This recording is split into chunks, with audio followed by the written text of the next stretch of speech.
पछताऊं।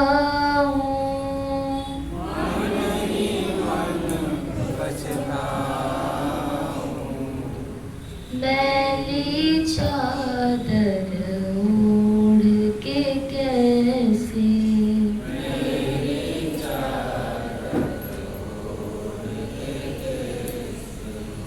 तूने मुझको जग में भेजा,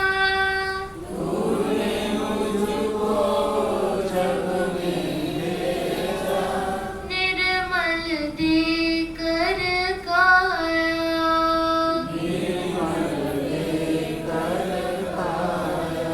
आकर के संसार में मैंने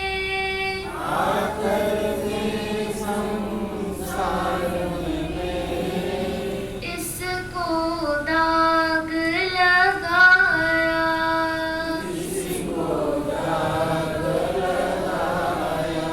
जन्म जन्म की मैली चादर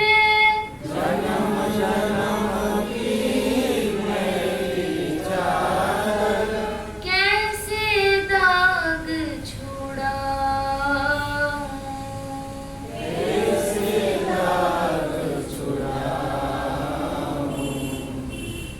मैली चादर ओढ़ के कैसे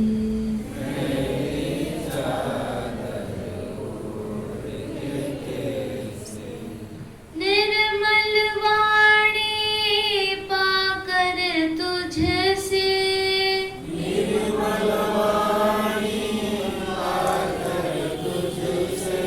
नाम न तेरा गाया।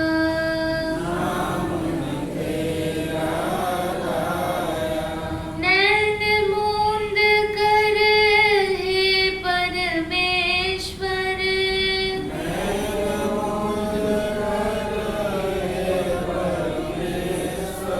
कभी ना तुझको ध्याया।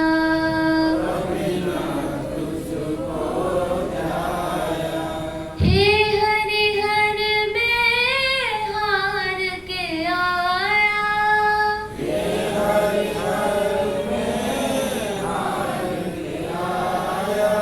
अब क्या मुख दिखाऊं।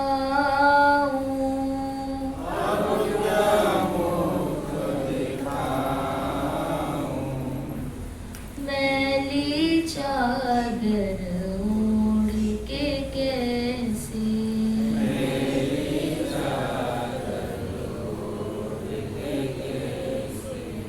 द्वार तुम्हारे आऊं।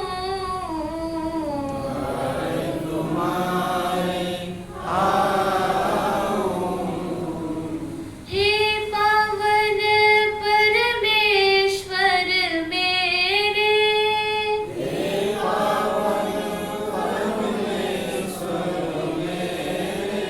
मन ही मन पछताऊं।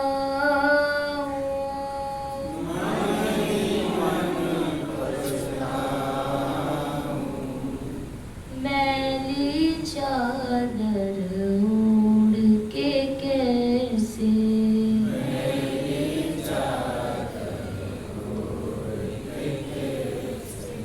मैली चादर ओढ़ के कैसे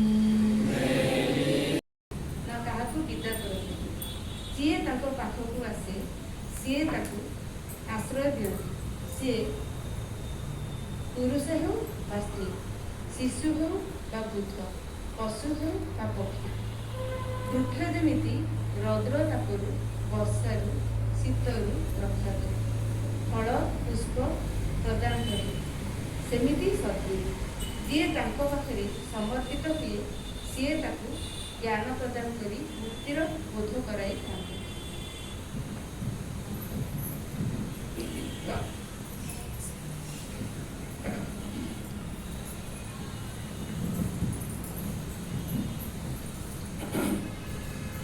ପ୍ରଶ୍ନ ସବୁରୂପ ଉପରେ ଆସୁଛି।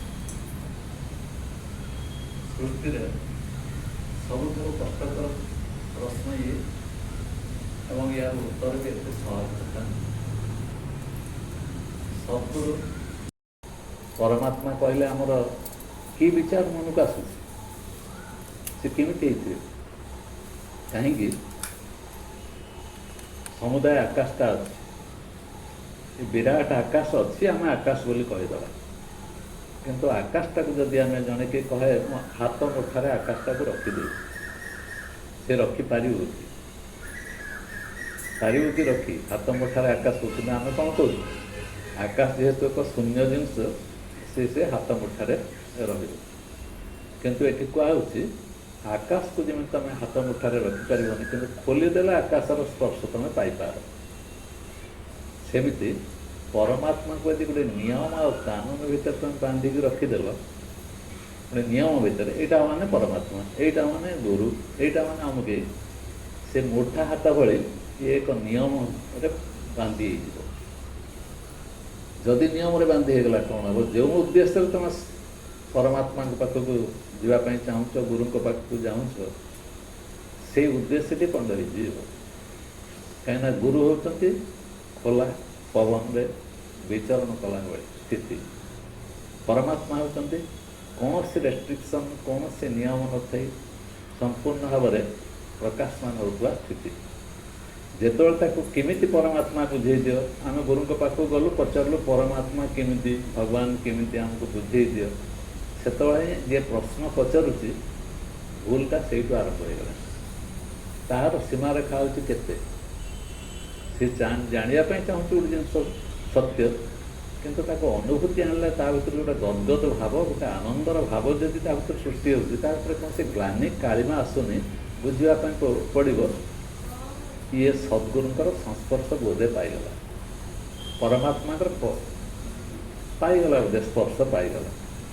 କିନ୍ତୁ ସେ କଥା ନ ଜାଣିକି ଗୁରୁ କିଏ ନ ଜାଣି, ଗୁରୁର ତତ୍ତ୍ୱଟା କ'ଣ, ଗୁରୁର ମହାନତା କ'ଣ, ଗୁରୁର ବୈଶିଷ୍ଟ୍ୟ କ'ଣ ଆମେ ନ ଜାଣିକି ବହୁତ ସମୟ ତଳେ ଗୁରୁଙ୍କ ପାଖକୁ ଆମେ ଚାଲିଯାଉ, ଯିଏ ହେଉଛି ଏକମାତ୍ର ଭରସା ସିଏ, ଏବଂ ତାଙ୍କ ଚରଣର ବିନ୍ଦରେ ଯଦି ଆମେ ନିଜକୁ ସମର୍ପଣ ନ କରିଦେଉ, ତାହେଲେ ଜୀବନଟା ଯେଉଁ ରାସ୍ତାରେ ଯିବା କଥା ଯାଇପାରିବନି।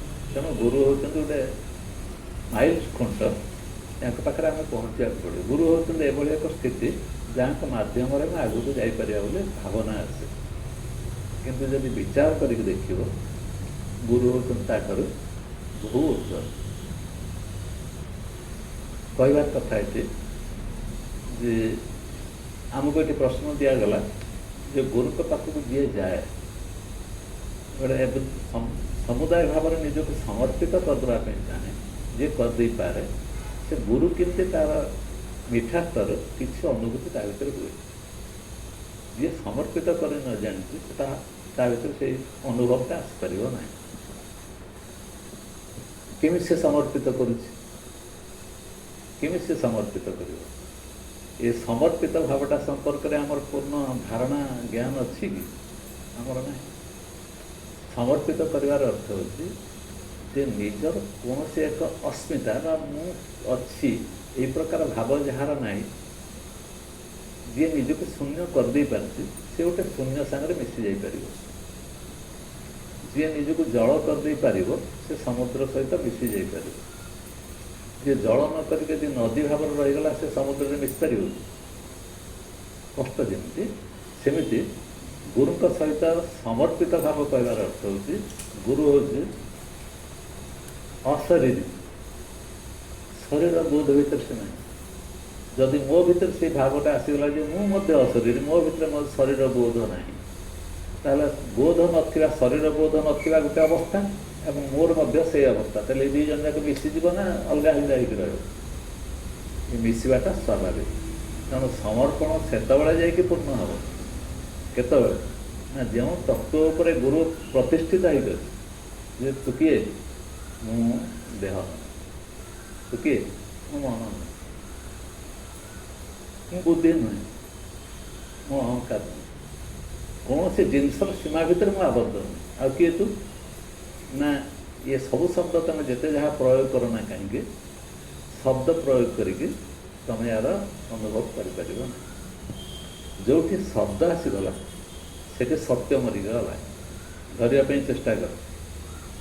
ଧର ମୁଁ ଚାହୁଁଛି ଏଠି କିଛି କହିବା ପାଇଁ ତୁମକୁ ଶବ୍ଦ ମାଧ୍ୟମରେ, ସତ୍ୟଟା ଏଠି ମରିଯିବା ପାଇଁ ବାଧ୍ୟ। ସତ୍ୟର ଶବ୍ଦ ଦ୍ୱାରା ସତ୍ୟକୁ ପ୍ରକାଶ କରି ହେବ ନାହିଁ। ଶବ୍ଦ ମାଧ୍ୟମରେ କେହି ସତ୍ୟକୁ ପ୍ରକାଶ କରିପାରିବେ ନାହିଁ।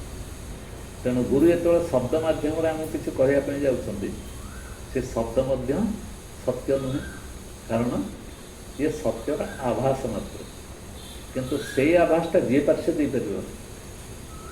ଯିଏ ସଦ୍ଗୁରୁ ତା ପାଖରେ ଯେତେବେଳେ ଯିବ, ସେ ଆଭାସଟାର ପରିଚୟ ଆମେ ପାଇଯିବ। ଆମେ ହିମାଳୟରେ ନ ପହଞ୍ଚି ପାରୁ, କିନ୍ତୁ ହିମାଳୟ ପାଖାପାଖି ଅଞ୍ଚଳକୁ ଆମେ ଗଲାବେଳକୁ ଆମେ ଯେଉଁ ଥଣ୍ଡାର ଅନୁଭବଟା ହୁଏ, ସେମିତି ଯେଉଁମାନେ ସଦ୍ଗୁରୁ, ସେମାନେ ଯେଉଁ ରାସ୍ତାଟା ଯେଉଁ ବାଟଟା ଦେଖାଇବା ପାଇଁ ଯାଆନ୍ତି, ତା ଦ୍ୱାରା ଆମକୁ ଲାଗେ ଆମେ ସମ୍ପୂର୍ଣ୍ଣ ଭାବରେ ଯେମିତି ଗୋଟେ ଶୀତଳତା ଆମ ଭିତରେ ଆସିଯାଉଛି। ତା ଭିତରେ କୌଣସି ଗ୍ଲାନି ନାହିଁ, କୌଣସି ଦୁଃଖ ନାହିଁ, କୌଣସି ଅନୁଶୋଚନା ନାହିଁ। ଏଇଭଳି ସ୍ଥିତିରେ ଆମେ ପହଞ୍ଚିଯାଉ। ମନୁଷ୍ୟ ପାଇଁ ଦୁଇଟି ପ୍ରତିବନ୍ଧକ ଆସିକି ପହଞ୍ଚି କିଏ ନା, ଗୋଟିଏ ହେଉଛି ତା'ର ମନ ଦ୍ୱାରା ପ୍ରଭାବିତ ହେଉଥିବା ସ୍ଥିତି। ଆମେ ଯେତିକି ଏଠି ବସିଛନ୍ତି ସମସ୍ତେ ମନ ଦ୍ୱାରା ପ୍ରାୟ ପ୍ରଭାବିତ। ଏ ମନ ଆମକୁ ନେଇଯାଇକି ଯେତେବେଳେ ଗୋଟେ ଶିଖରରେ ପହଞ୍ଚି, ଏଇଟା ଏଠି ମୋ ଜୀବନରେ ଆଚିଭମେଣ୍ଟ ହେବ, ଏଇଠି ମୁଁ ଏଠି ପହଞ୍ଚିଯାଏ, ଏଇଠି ହେଇଯାଏ, ତାହେଲେ ମୋତେ ସୁଖ ମିଳିବ, ଏମିତି ଭାବନା ଆମର ଅଛି। ଆମେ ସେ ଅନୁସାରେ ଧର ଗୋଟେ ପାହାଡ଼ ଉପରକୁ ଚଢ଼ିଲେ, ଏଇ ପାହାଡ଼ରେ ଯଦି ତୀଖକୁ ପହଞ୍ଚିଯାଏ, ତାହେଲେ ମୋତେ ସୁଖଟା ମିଳିଯିବ। ସେତେବେଳେ ଆମେ ଭାବିପାରିଲେ ନାହିଁ, ଏ ତୀଖ ପହଞ୍ଚି ସାରିଲା ପରେ ତାପରେ କିଏ ଆସିବ? ଏ ସୁଖଟା ଯେତେବେଳେ ଚରମ ଅବସ୍ଥାରେ ପହଞ୍ଚିବ, ତାପରେ କିଏ ଆସିବ? ତାପରେ ଦୁଃଖ ଅପେକ୍ଷା କରୁଥିବ। ତାପରେ ଦୁଃଖ ଆସିବ ହିଁ ଆସିବ। କାରଣ ଯେଉଁ ଜିନିଷଟା ତୁମେ ଭାବିଗଲ ଏଇଟା ଶେଷ କଥାଟା ମୁଁ ପାଇଗଲି, ତା ପାଖକୁ ସେ ଆଉ ଗୋଟିଏ ଜିନିଷ ତା ପାଖକୁ ଆସି ପହଞ୍ଚିବ, କ'ଣ ଦୁଃଖଟା ତା ପଛେ ପଛେ ଥିବ। ତେଣୁ ପାହାଡ଼ ଉପରକୁ ଯାଇକି ପାହାଡ଼କୁ ଖସିଲା ଭିତରେ ସୁଖ ଅନୁଭବ ହେଲା, ସୁଖାନୁଭୂତି, ପୁଣି ଦୁଃଖର ଅନୁଭୂତି ହେଲା। ଏଇ ଯେଉଁ ସୁଖ ଆଉ ଦୁଃଖର ଅନୁଭୂତି ଭିତରେ ଗୋଟେ ମଣିଷ ଶାନ୍ତ ଆଉ ସୁନ୍ଦର ହେବା ପାଇଁ ହେଲେ କ'ଣ କରିପାରିବ? ନା, କେବଳ ସେ ସାକ୍ଷୀ ହେଇପାରିବ। ଯଦି ମୁଁ ଯେତେବେଳେ ପାହାଡ଼ ଉପରକୁ ଚଢ଼ିଲି, ମୋର ଇଚ୍ଛା ଥିଲା ଏହା, ଦିନେ ମୁଁ ଏମିତି ହେବି, ସେମିତି ହେବି, ଏଇଠୁ କଳ୍ପନା ସେ କରୁଥିଲା। ସେଇଠି ଯେତେବେଳେ ସେ ପହଞ୍ଚୁଛି, ସେଇ ସମୟରେ ଯଦି ସେ ଭାବି ଦେଇପାରିଲା ଯେ ଏଇ ଯେଉଁ ସୁଖଟା ନାହିଁ କି, ଇଏ କେବଳ ଆଭାସ ମାତ୍ର, ୟା ପରେ ଦୁଃଖ ଆସିକି ପହଞ୍ଚିଯିବ। ଯଦି ମୁଁ ତାର ସାକ୍ଷୀ ହେଇଗଲି, କେଉଁ ସମୟରେ? ସୁଖଟା ଯେଉଁ ସମୟରେ ମୋତେ ଆସୁଛି। ସବୁଠାରୁ କଷ୍ଟକର ବ୍ୟାପାର ହେଉଛି କ'ଣ ନା, ସୁଖ ବେଳେ ଆମେ ଏଇ କଥାଟା ଭୁଲିଯାଉ। କେଉଁଠି? ସାକ୍ଷୀ ଭାବଟା ଭୁଲିଯାଉ। କିନ୍ତୁ ଯେତେବେଳେ ଦୁଃଖ ଆସିକି ପହଞ୍ଚେ, ସେତେବେଳେ ଆମେ ସେଟାକୁ କେଉଁ କେହି ଗୋଟେ ଥାଆନ୍ତା କି, କାହାର ଗୋଟେ ସାହାରା ଆଣୁ, ମୁଁ 10ଟା ସାକ୍ଷୀ ହେଇଯାଆନ୍ତି କି ଦୁଃଖ ବେଳେ। କିନ୍ତୁ ସୁଖ ବେଳେ ଆମେ ଆକୁ ବିସ୍ମରଣ ହେଇଯାଉ। କହିବାର ତାତ୍ପର୍ଯ୍ୟ ହେଉଛି, ସୁଖ ଆଉ ଦୁଃଖ ଏ ଦୁଇଟାଙ୍କର ଊର୍ଦ୍ଧ୍ୱକୁ ଉଠି ଯାଇଥାନ୍ତି ଯିଏ, ତାଙ୍କୁ ଆମେ ସଦ୍ଗୁରୁ ବୋଲି କହୁ। ସୁଖ ଆଉ ଦୁଃଖର ଊର୍ଦ୍ଧ୍ୱକୁ ଉଠିଥିବା ସଦ୍ଗୁରୁ କେମିତି ସେ ଗଲେ, ସେଥିପାଇଁ ସେ ବାଟ ବତାନ୍ତି। ଯଦି ତୁମେ ଦ୍ରଷ୍ଟା ସାକ୍ଷୀ ଭାବରେ ରହିଗଲ, ଦୁଃଖ ଆସୁ ବା ସୁଖ ଆସୁ, ତାହେଲେ ତୁମେ ସେଇ ସ୍ଥିତିକୁ ପହଞ୍ଚିବ ଯେଉଁଠି ସଦ୍ଗୁରୁ ଯେଉଁ ସ୍ଥିତିରେ ଅଛି। କିନ୍ତୁ ତୁମେ ଦୁଃଖ ଦ୍ୱାରା ଆକ୍ରାନ୍ତ ହେଉଛ ଏବଂ ସୁଖ ଦ୍ୱାରା ଆକ୍ରାନ୍ତ ହେଉଛ। ଦୁଃଖ ବେଳେ ତୁମେ ଭାବୁଛ କେମିତି ଆପଣ ନିସ୍ତାର ପାଇବେ, ସେଥିପାଇଁ ଦୁଃଖଟା ଗ୍ରହଣ କରିନେଉଛ। କିନ୍ତୁ ସୁଖ ଯେତେବେଳେ ଆସିକି ପହଞ୍ଚୁଛି, ସେତେବେଳେ ତାର ସାକ୍ଷୀ ହେଇକି ରହିକି ତାକୁ ଅଲଗା ହେଇକି ତୁମେ ରହିପାର, ସୁଖରେ ବିଭୋର ହେଇଯାଉଛି। ମୁଁ ଡ୍ରାମା ଦେଖୁଛି, ସେ ଡ୍ରାମାର ଦୃଶ୍ୟ ସବୁ ଦେଖାଯାଉଛି, ମୁଁ ତା ସେମିତି ଆଖି ବଡ଼ ବଡ଼ କରିକି ତାକୁ ଦେଖିବି, କ'ଣ ହେଉଛି, କ'ଣ ଘଟଣା ଘଟୁଛି, ଏହାପରେ କ'ଣ ହେବ, ତାକୁ ମନଟା ଗୋଟେ ଟାଣି ମୋତେ ନେଇଗଲା। ଏବଂ ଲାଷ୍ଟକୁ ସେ ହେଲା ବଢ଼ିଆ ହେଲା ବୋଲି ମୁଁ କହିଥିଲି। ମୁଁ ସେ ଜାଣିନି ଯେ ଏଇ ଯେଉଁ ଡ୍ରାମାଟା, ନାଟକଟା ସରିଲା, ତାପରେ କ'ଣ ହେବ? ନାଟକର ମଞ୍ଚ ଉପରେ ଗୋଟେ ପର୍ଦ୍ଦା ପଡ଼ିବ, ପୁଣି ଅନ୍ଧାର ଆସିଯିବ। ଯେଉଁ ମଣିଷ ଏଭଳି ସୁଖ ଆଉ ଦୁଃଖକୁ ବିଶ୍ଳେଷଣ କରିସାରିଲା ପରେ ସାକ୍ଷୀ ଭାବରେ ରହିଯାଏ, ସିଏ କ'ଣ କରିବ ନା, ପରମାତ୍ମାଙ୍କ ପାଖକୁ ଯିବା ପାଇଁ ସୁଯୋଗ ଟିକେ ମିଳେ। ତେଣୁ ଆମର ଗୁରୁଙ୍କୁ ଆମେ ଧନ୍ୟବାଦ ଏଇଥିପାଇଁ ଦେବା, ସେ ଆମକୁ ଏ ସମସ୍ତ ସାଂସାରିକ ବ୍ୟବସ୍ଥା ଭିତରୁ ଟାଣି ନେଇକି 2ଟି ମନ୍ତ୍ର ଭଳି ଆମକୁ ଦେଇଦେଲେ ତ ଆମେ ପ୍ରତ୍ୟେକ ଅବସ୍ଥାରେ ସାକ୍ଷୀ। ପ୍ରତ୍ୟେକ ଅବସ୍ଥାରେ ତୁମେ ସାକ୍ଷୀ।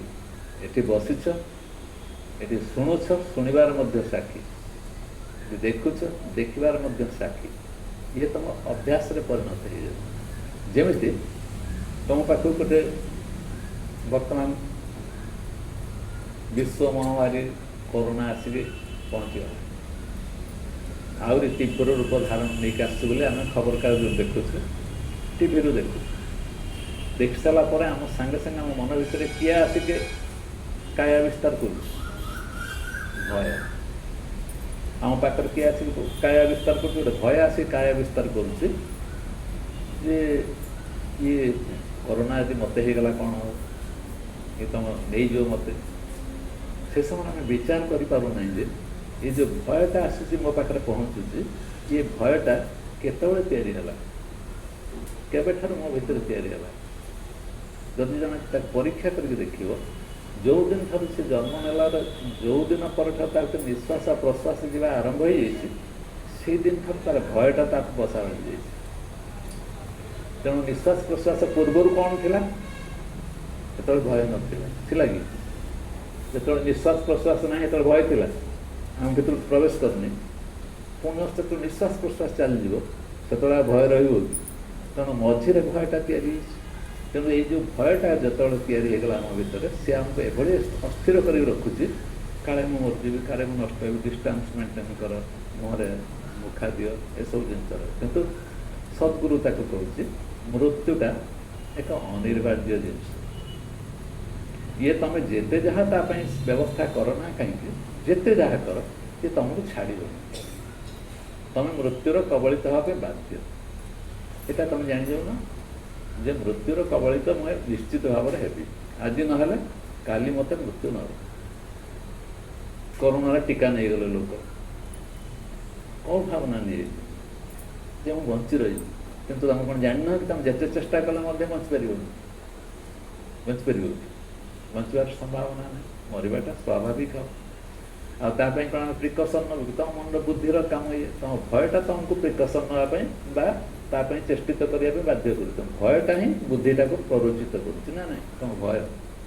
ତେଣୁ ତମ ଭୟଟାକୁ ଭାବି ମନ ଭିତରେ ରଖିଦେଇକି ଭାବୁଛ ଯେ ମୃତ୍ୟୁକୁ ମୁଁ ଜୟ କରିଯିବି। କିଏ ମୃତ୍ୟୁକୁ ଜୟ କରିଯିବ? ମୃତ୍ୟୁଞ୍ଜୟ କିଏ ହେଇଯିବ? ସମ୍ଭାବନା ଅଛି। ଯଦି ବି ମୁଁ ବଞ୍ଚିଗଲି ବି, ଏବେ ଗୋଟେ ଟୀକା ନେଲି, ତାପରେ 2 ନେଲି, ତାପରେ ନେଲି, ସବୁ ନେଇସାରିଲା ପରେ ମଧ୍ୟ ଗ୍ୟାରେଣ୍ଟି ଦେଇପାରିବା ଆମେ ବଞ୍ଚିଯିବା ବୋଲି? ପ୍ରଶ୍ନ। ତାହେଲେ ମରିବା ପାଇଁ ପଡ଼ିବ ଦିନେ। ତେଣୁ ଯେଉଁ ମୃତ୍ୟୁ ନଥିଲା ନାହିଁ ତାକୁ ଆମେ ଗୁରୁତ୍ୱ ଦେଇଦେଲୁ, ସେଇଥିପାଇଁ ଜୀବନଟା ଦୁର୍ବିସହ ହେଇଗଲା। ପ୍ରଶ୍ନ ହେଉଛି ମୃତ୍ୟୁ ଭୟ କାହା ପାଇଁ ଆସିଲା? ନା ଯେଉଁଦିନ ଦେହ ଆସିଗଲା। ଗୁରୁ ସେଥିପାଇଁ କ'ଣ କହୁଛି? ତା ମୃତ୍ୟୁ ଭୟ ଆସିବାର ମୂଳ କାରଣ ହେଲା ତମର ଶରୀର, ଏବଂ ଶରୀରକୁ ମୁଁ ଭାବି ନେବାର ଦୁର୍ବଳତା ତମକୁ ଏତିକି ପ୍ରକାର ଯନ୍ତ୍ରଣା ଦେଲା। ଶରୀରକୁ ମୁଁ ଭାବି ନେବାର କଳ୍ପନା ତମକୁ ଏତିକି ଅସୁବିଧାରେ ପକେଇଲା। ମୋର ଅନୁଭୂତିରୁ ଗୁରୁ କହୁଛି, ମୋର ଅନୁଭୂତିରୁ ମୁଁ ଜାଣୁଛି, ମୋ ଅନୁଭବ ହେଉଛି ଯେ ମୃତ୍ୟୁ ନାମକ ଜିନିଷ କିଛି ନାହିଁ। ମୃତ୍ୟୁ ଏକ କଳ୍ପନା, ଗୋଟେ ଅବାସ୍ତବ ଜିନିଷ। ସେ ଆସିଛି ଏବଂ ତା ବାଟ ସେ ଚାଲିଯିବ। କିନ୍ତୁ ମୃତ୍ୟୁକୁ ଯେଉଁ ଗୁରୁତ୍ୱ ଦିଆଗଲା, ଅର୍ଥାତ୍ ଦେହକୁ ଗୁରୁତ୍ୱ ଦେଉଥିବା ଯୋଗୁଁ ମୃତ୍ୟୁଟା ଗୁରୁତ୍ୱପୂର୍ଣ୍ଣ ହେଇଗଲା। ଯଦି ତମେ ଦେହ ମୁଁ ନୁହେଁ, କାରଣ ଦେହ ଆସିଛି ଯେତେବେଳେ ସେ ଦେହ ଯିବ ହିଁ ଯିବ, ଯେତେ ଚେଷ୍ଟା କର କାହାରି ରହିନି, ସେ ଯେଉଁ ବାଟରେ ସେ ଯିବ। ଏକଥା ତମ ମନ ଭିତରେ ଏକଦମ ଦୃଢ଼ ହେଇଯାଆନ୍ତା, ତାହେଲେ ତମେ ନିଷ୍କଳଙ୍କ ଅବସ୍ଥାରେ ରହନ୍ତା ନା ନାହିଁ। ଯେତେବେଳେ ମୃତ୍ୟୁ ଆସିବ, ଗୋଟେ ହିସାବ ଦେଇକି ଗୋଟେ ବେଲ୍ ବଜେଇ ବାଜା ବଜେଇ ଆସିବ। ଆମେ ଏଇଠି ବସିଛନ୍ତି, ଏଇଠି ଯଦି ତାର ଶେଷ ପରିଣତି ନ ହେବ ତା କିଏ କହିବ? ଏତେ ଅନିଶ୍ଚିତ ଅବସ୍ଥାରେ ଜଣେ ଅଛି, ଏଇଠି ତାର ଶେଷ ପରିଣତି ନ ହେବ ତା କିଏ କହିବ? ଯେତେ ଚେଷ୍ଟା କଲେ ମଧ୍ୟ ଭୟ ଯୋଗୁଁ ମନୁଷ୍ୟ କ'ଣ କରୁଛି ନା, ନିଜର ଯେଉଁ ଗାରିମାମୟ ଶକ୍ତିଟା ଅଛି, କେଉଁ ଗାରିମା? ଯେ ମୁଁ ପରମାତ୍ମାଙ୍କର ଐଶ୍ୱର୍ଯ୍ୟକୁ ଲାଭ କରିବା ପାଇଁ ହେଲେ, ଗୁରୁଙ୍କ ପାଖରେ ସମର୍ପିତ ହେବା ପାଇଁ ହେଲେ, ଗୁରୁ ଯେଉଁ ସ୍ଥିତିରେ ଅଛି, ମୁଁ ସେ ସ୍ଥିତିକୁ ଯିବା ପାଇଁ ହେଲେ ମୋତେ ମୃତ୍ୟୁ ଉପରେ ଏଭଳିଆ ପରିଷ୍କାର ଧାରଣା ରଖିବା ପାଇଁ ପଡ଼ିବ। ମୃତ୍ୟୁଟା କ'ଣ? ତା ଗୋଟେ ପରିଷ୍କାର ଧାରଣା ରଖିବା ପାଇଁ ପଡ଼ିବ। ଯଦି ମୃତ୍ୟୁ କ'ଣ ଆମେ ଜାଣିପାରିଲେ ନାହିଁ, ତାହେଲେ ସତ୍ୟଟାକୁ ଆମେ ଜାଣିପାରିବା। ଏଇଥିପାଇଁ ପ୍ରଶ୍ନ ହେଉଛି, ଯେତେବେଳେ ସକ୍ରେଟିସ୍ ଭଳିଆ ଲୋକ 2500 ବର୍ଷ ତଳେ ଗ୍ରୀସରେ ଜନ୍ମ ହେଇଥିଲେ, ତାଙ୍କୁ ଯେତେବେଳେ ପଚରାଗଲା ଯେ ଆପଣ କ'ଣ ଏଇ ମୃତ୍ୟୁକୁ ଭୟ କରୁନାହାନ୍ତି? ମଣିଷ ତ ପଚାରି ବଡ଼ ପ୍ରଶ୍ନଟେ ପଚାରିବ, ଆପଣ କ'ଣ ମୃତ୍ୟୁ ଭୟ ନାହିଁ କି? ଆଉ କ'ଣଟା ବଡ଼ ପ୍ରଶ୍ନ ସେ ପଚାରିବ? ଆପଣ କ'ଣ ମୃତ୍ୟୁକୁ ଭୟ କରୁନାହାନ୍ତି। ସକ୍ରେଟିସ୍ କହିଲେ କ'ଣ ସିଏ ମୁଁ ଜାଣିନି, ସେ ମୃତ୍ୟୁଟା କ'ଣ ମୁଁ ତାକୁ ଜାଣିନି। ଜଣେ କହିପାରୁଛି ମୃତ୍ୟୁଟା କ'ଣ ମୁଁ ଜାଣିନି, କି ଜିନିଷ ଅଛି ତାକୁ ମୁଁ କହିପାରିବି। ନାସ୍ତିକ ଯିଏ ଅଛି, ଆସ୍ତିକ ଯିଏ ଅଛି, ସେ କହୁଛି ଆସ୍ତିକ ଲୋକଟିର ସବୁଠାରୁ ବଡ଼ ଅସ୍ତ୍ର ହେଲା ମୁଁ ଅମର, ମୋର ମରିବାର ନାହିଁ। ନାସ୍ତିକର ହେଲା ମୋର ମରଣ ଅଛି। କିନ୍ତୁ ମୁଁ ପଚାରୁଛି, ସକ୍ରେଟିସ୍ ପଚାରୁଛନ୍ତି, ଯଦି ଜଣଙ୍କର ମରିବାର ଅଛି ତାହେଲେ ମୁଁ ଚିନ୍ତା କାହିଁ କରିବି? ମରିବି ତ ଯେଉଁଦିନ ହେଲେ ମରିବି, ଆଉ ଚିନ୍ତା କାହିଁ କରିବି?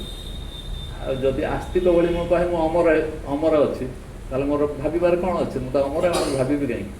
ତେଣୁ ମୃତ୍ୟୁ ମଝିରେ ଆସିକି ପହଞ୍ଚିକି କାହାକୁ ଅମର କାହାକୁ ଅମର ନୁହେଁ କହିଲା, ତା ସାଙ୍ଗେ ମୋର ଯାଏ କେତେ